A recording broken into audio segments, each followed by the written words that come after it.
How precarious is this situation, or are we seeing the semi-regular posturing from North Korea? Oh, it's definitely another concern in what is an increasingly precarious strategic environment, Kieran. You've got Russia's war in Ukraine, Beijing's aggression in this region. So it is a concern. It is also, of course, more posturing from North Korea, as you say. They've fired close to 40 missiles this year, so it's about one a week. North Korea does like to keep us all on our toes. They like to ensure that we know that when they want to, they can create a bit of instability. But there are a couple of extra elements to this. It was the first time a missile flew over Japan in about 5 years. And there's no doubt that, in large part, its escalation with its missiles more recently would have to do with South Korea's signalling, the new South Korean government signalling that it's going to get closer to the US and Japan. So North Korea would be looking to do whatever it could do to deter South Korea from future engagement. That means that South Korea and Japan need to be very quick to say that they will dictate when they do military exercises or engagements with the US at the time of their choosing. They won't be dictated to by North Korea, but it will mean that all three countries, the US, South Korea and Japan, probably would have expected some type of response to the exercises they were doing. But it seems almost counterproductive that the North Koreans seek to pressure them not to engage more, but by doing that, their aggression, their posturing, will push Japan and South Korea into closer ties.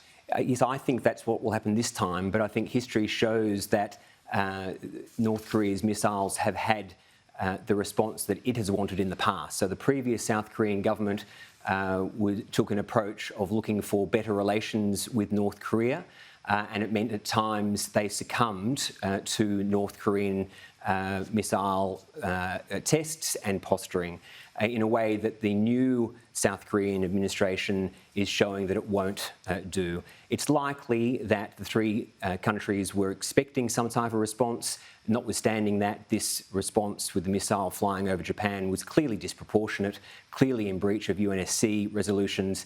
And we may see an increasing escalation, potentially even nuclear tests. Again, that's why ongoing deterrence is required. Putin, on the back foot, if we turn our attention to Ukraine, how concerned should we be about the use of nuclear weapons in that theatre? From one rogue nuclear state to another, Putin is facing defeat across Ukraine, from Kharkiv to Kherson, and we're heading into the northern winter. So the outlook heading into that winter is bleak for Putin, bleak for Russia. It does mean that the key concern is, well, what does that mean Putin will do?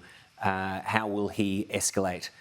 And the key risk is that he will choose to use tactical nuclear weapons. Do you think it's a significant risk in terms of its likelihood? I think that a lesson that we all need to learn in relation to Putin is not to think that he won't do what he says he will do. He's been aggressive for many years, and for too long Western countries, European countries have not recognised that he's capable of many things. And that's why, just as I said in relation to how South Korea, Japan and the US need to work together to deter miscalculations from North Korea, NATO and the international community needs to work to ensure that they have complete deterrence, or as significant deterrence as possible, in relation to Putin and his use of nuclear weapons. On to the Syrian repatriation of Australian citizens. Do you have any ongoing security concerns about the proposed move by the Australian government? I think we should all have concerns, and there is risk, but having concerns and recognising that there is risk doesn't mean that the repatriation shouldn't be done.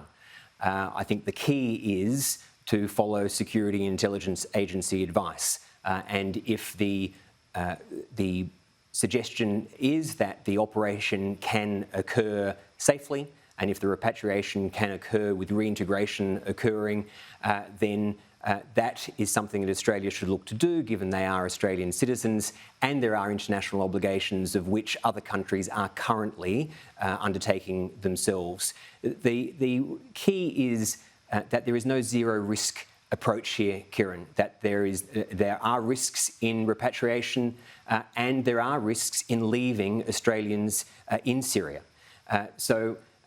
Following the advice of the agencies, making sure that we have reintegration processes in place here, that's key. And beyond that, it really is important to recognise that as much as the security agencies are absolutely vital in this case, both in terms of the risk assessment of what's going on in Syria and what may happen in Australia and the ongoing monitoring, this is going to take a whole of community approach. We really need the states, community groups, families to take the responsibility that they need to do. One last issue before you go. ASPI, your organisation, released some analysis today on the impact of Chinese propaganda in the Solomons.